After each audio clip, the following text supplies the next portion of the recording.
창세기 16장 아브라함의 아내 사레는 출산하지 못하였고 그에게 한 여종이 있으니 애굽 사람이요 이름은 하갈이라.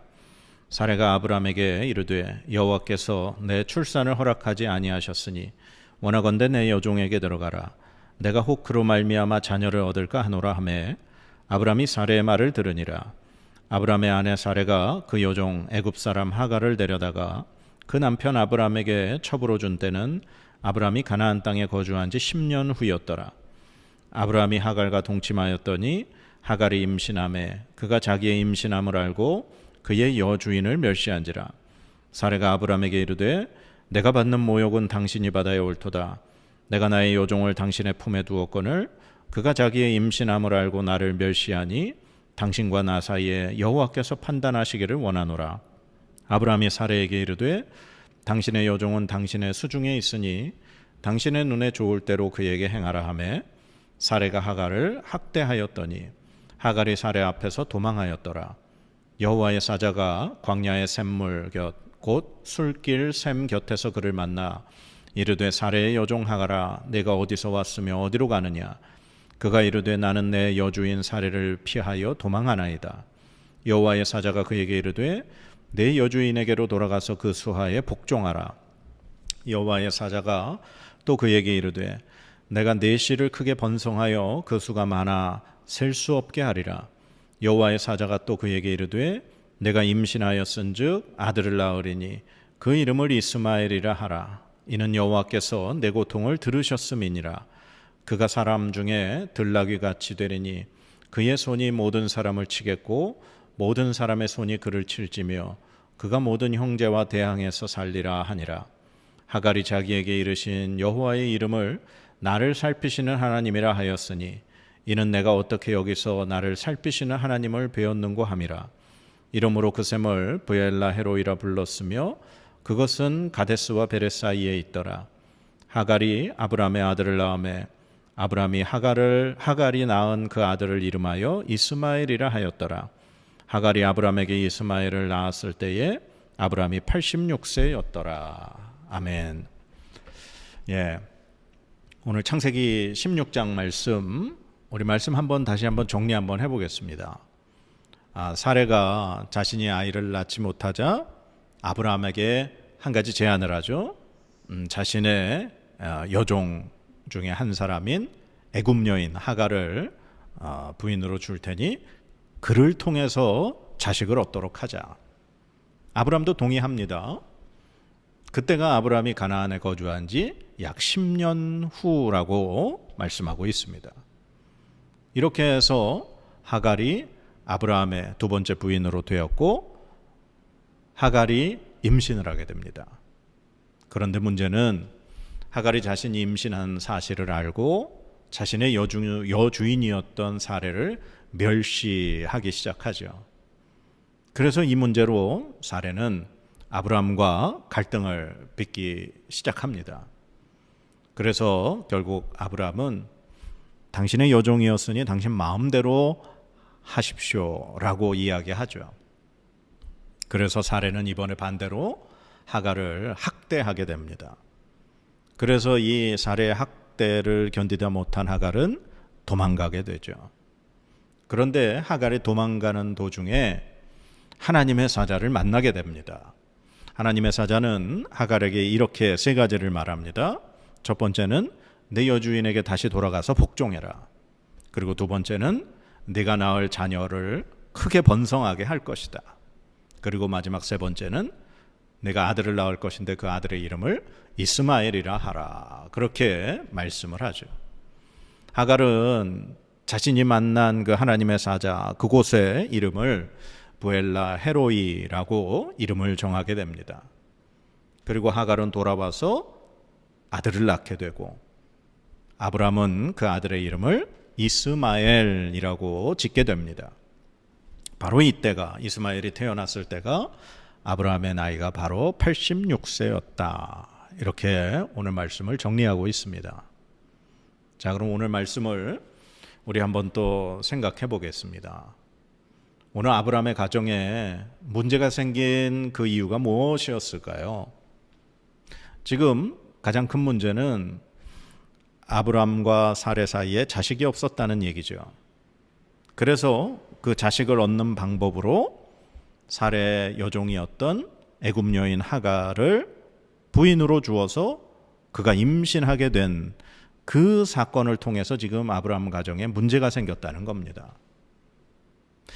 그런데 지금 우리 창세기 15장에서 봤지만 하나님이 아브라함에게 말씀하셨습니다. 내 자손에게 이 땅을 줄 것이고 내 자손은 하늘의 별과 같이 무수히 셀 수 없이 많을 것이다. 그래서 아브라함은 하나님을 믿었고 하나님은 그를 의롭다 여겨 주셨습니다. 그리고 아브라함은 하나님과 계약까지 맺었죠.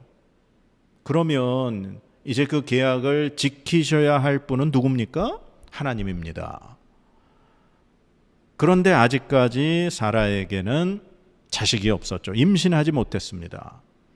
그래서 사라가 아브라함에게 제안한 방법이 자신의 여종 중에 한 명을 두 번째 부인으로 맞아서 자식을 얻으라는 거였죠.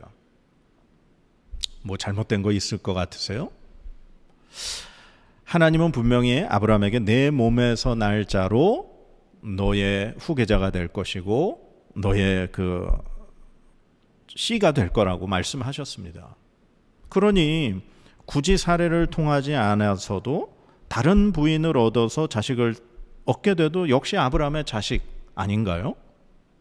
우리가 생각했을 때 굳이 하갈을 주어서 그 자식을 얻은 것 뭐 그렇게 특별히 문제가 있다고 생각 되지는 않습니다.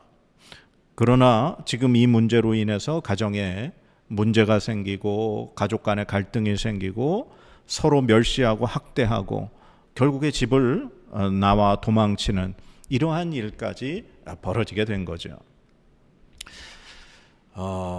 우리가 이제 뒤에 야곱의 이야기를 보면 알겠지만 야곱에게도 두 아내가 있었습니다. 야곱은 둘째 딸이었던 원래 라헬을 사랑했지만 삼촌이 첫째 딸인 레아를 먼저 시집 보내서 야곱은 레아와 라헬 두 아내를 가지고 있었죠. 지금의 문화에서 한 남성과 한 여성이 결혼을 해서 가정을 이루는 것이 정상이지만 그리고 그것이 사실 하나님이 에덴 동산에서 아담과 하와를 창조하신 법칙입니다. 그러나 이 구약 시대, 이 족장들 시대에서는 한 남성이 두 명 이상의 아내를 두는 것이 특별히 이상한 일은 아니었다라고 합니다.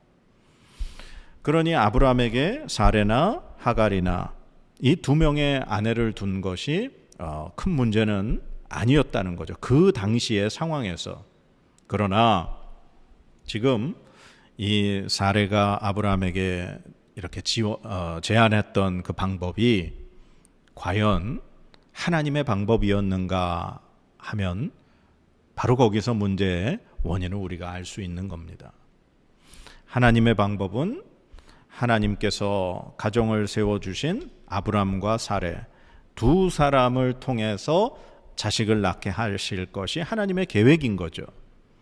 그런데 하나님의 계획을 아브람과 사레가 두 사람의 방법으로, 두 사람의 생각대로 하나님의 말씀, 하나님의 뜻을 해석하고 그것이 마치 자신들의 방법이 하나님의 방법인 것처럼 생각해서 일을 했기 때문에 저는 가정에 문제가 생기지 않았나 생각해 봅니다.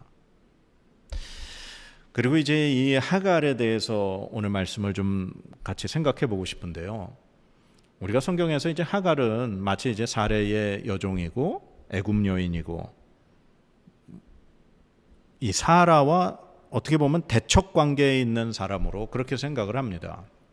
그런데 오늘 보면은 이 본문에서 마치 하갈이 주인공인 것처럼 하갈에 대한 이야기가 중심을 이루고 있습니다.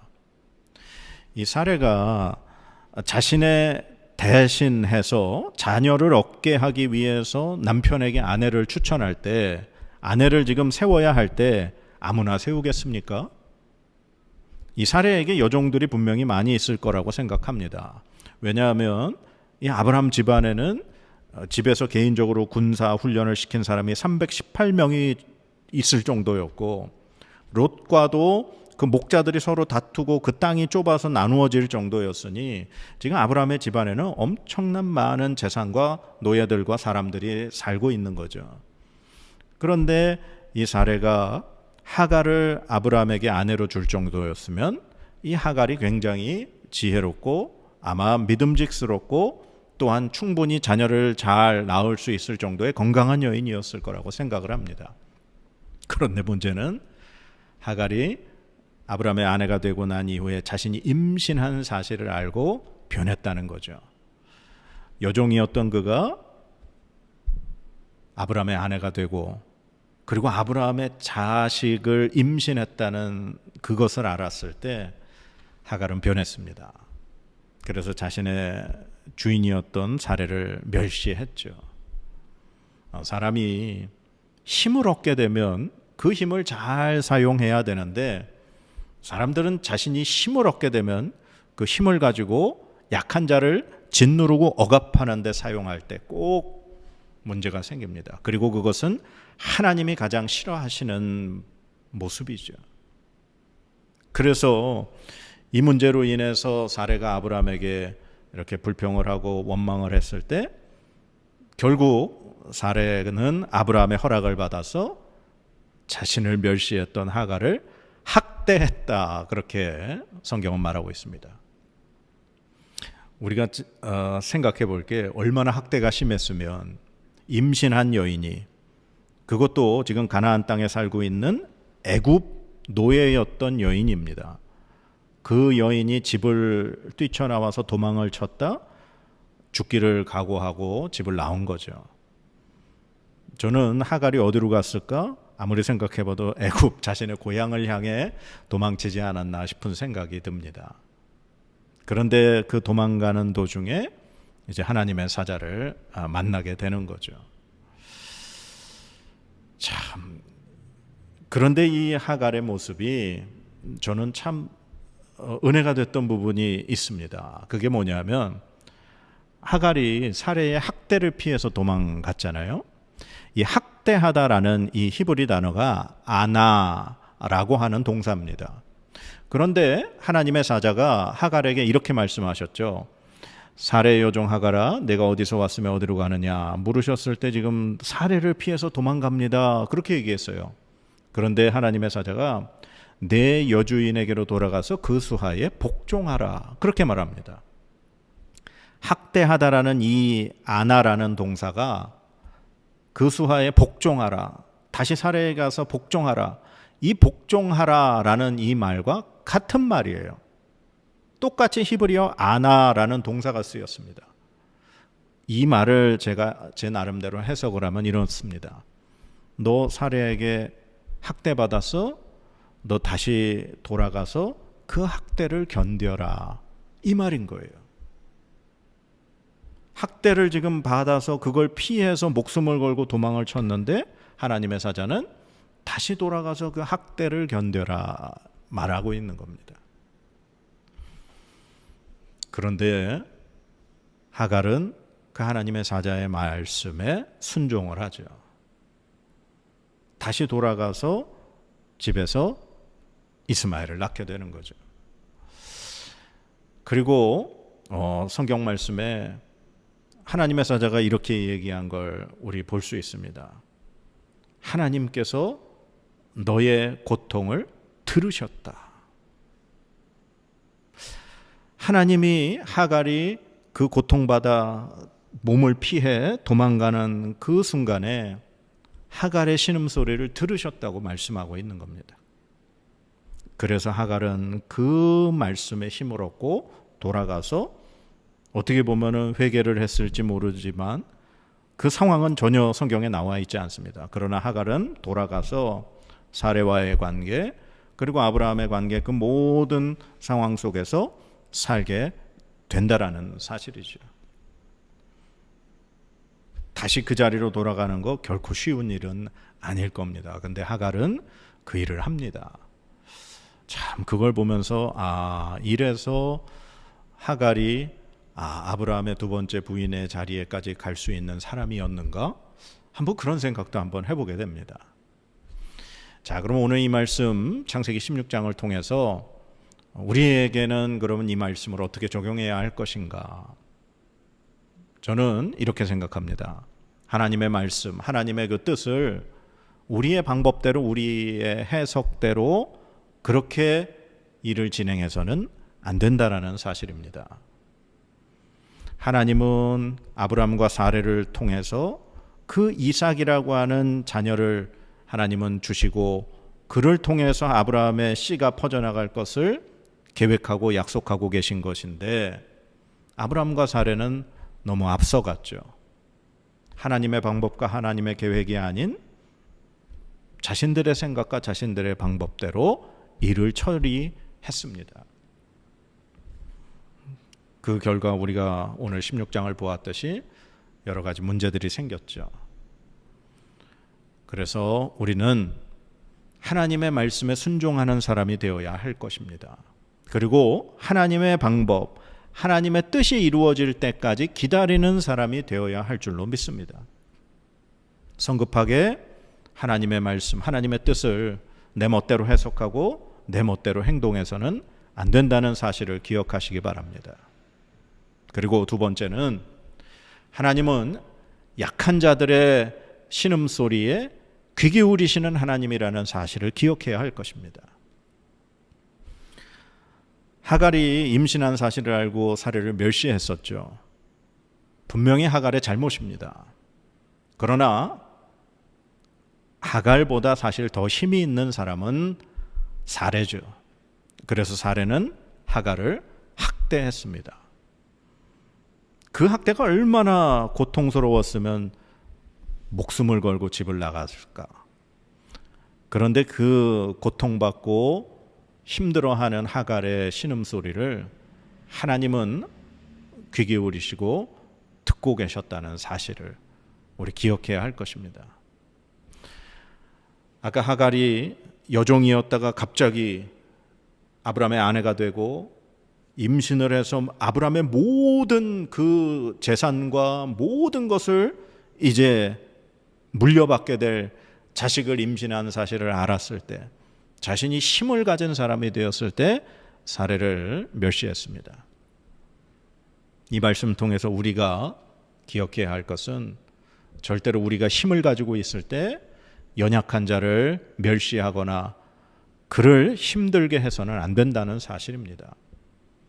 하나님은 언제나 고아와 객과 과부, 연약한 자, 힘없는 자들 편에 서 계신 하나님이신 줄 믿습니다. 우리가 힘을 가지고 있다면 그 힘을 통해서 연약하고 어렵고 힘든 사람을 돌보고 그 다음에 그들을 케어할 수 있는 사람이 되어야 하는 것입니다. 내가 힘이 있다고, 내가 권력을 가지고 있다고, 내가 높은 자리에 있다고 그것을 이용해서 다른 사람을 억압하고 힘들게 하는 사람이 되어서는 절대로 안 됩니다. 오늘날 교회가 과연 힘 있는 자의 편입니까? 힘 없는 자의 편입니까? 우리 그 사실을 한번 생각해 보아야 합니다. 교회도 너무나 힘을 얻으려고 하고 힘 있는 자의 편에 서려고 하고 권력자의 편에 서려고 하면 그것은 하나님의 교회가 아닙니다. 하나님의 교회는 약한 자, 연약한 자를 돌볼 줄 알고 그들을 품을 수 있는 교회가 되는 것, 그것이 하나님의 교회인 줄 믿습니다. 사랑하는 여러분, 그래서 우리는 어느 자리에 있든지 약하고 힘이 없는 자들을 돌볼 수 있는 그리스도인이 되어야 할 줄로 믿습니다. 그래서 오늘 이 창세기 16장 말씀을 가슴에 깊이 새기면서 하나님이 우리에게 말씀하시고 약속하신 그 뜻을 우리가 기다리고 하나님께서 이루실 때까지 참고 인내하고 하나님의 방법대로 그렇게 해나갈 수 있는 저와 여러분의 삶이 되기를 간절히 축복드립니다. 우리 기도 한번 하실까요? 하나님 감사합니다. 우리가 언제나 하나님의 뜻을 구합니다. 하나님 바라봅니다. 그러나 그 하나님의 때를 기다리지 못하고 언제나 우리는 우리 방법대로 우리 뜻대로 하나님의 말씀을 해석하다 실패하고 맙니다. 하나님, 우리에게 인내를 더하여 주시옵소서. 우리가 하나님의 때를 기다릴 수 있는 믿음을 더하여 주시옵소서. 그래서 하나님이 우리를 통하여 이루시는 하나님의 선하심을 보게 하여 주시옵소서. 그리고 하나님, 우리가 언제나 힘을 얻게 되건 어떠한 능력을 얻게 되건 가난하고 나보다 약하고 힘없는 자들을 억누르고 제압하는 사람이 아니라 그들을 돌보고 그들을 도우며 그들과 함께 설 수 있는 그리스도인들 되게 하여 주시옵소서. 언제나 약한 자들을 돌볼 줄 아는 하나님의 백성 되게 하여 주시옵소서.